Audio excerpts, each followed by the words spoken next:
ঈদের ছুটিতে দেশের বিভিন্ন বিনোদন কেন্দ্র ও গুরুত্বপূর্ণ স্থানগুলো এখন সরগরম। কোথাও কোথাও রয়েছে দর্শনার্থীদের উপচে পড়া ভিড়।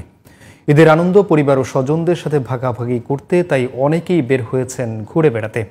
খুলনা, নরসিংদী ও হিলি প্রতিনিধির পাঠানো রিপোর্ট জানাচ্ছেন সোহেল আহমেদ।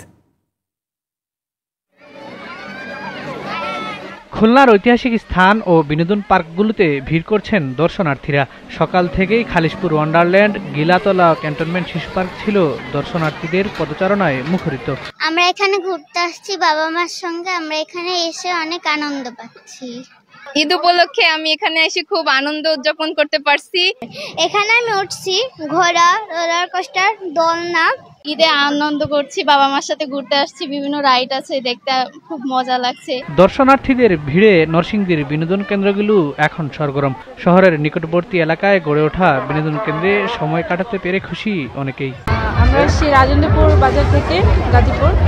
আর পরিবেশটা ভালোই, মোটামুটি বাচ্চাদেরকে নিয়ে ঘোরার জন্য উপযুক্ত।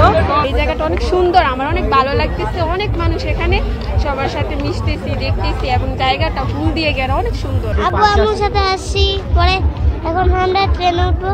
ঈদ উল ফিতরের ছুটির শেষ সময়েও দর্শনার্থীরা ভিড় করছেন হিলি সীমান্তের চেকপোস্ট গেটের শূন্যরেখায়। একই সাথে ভিড় ছিল ব্রিটিশ আমলে নির্মিত হিলি রেলওয়ে স্টেশন এলাকায়।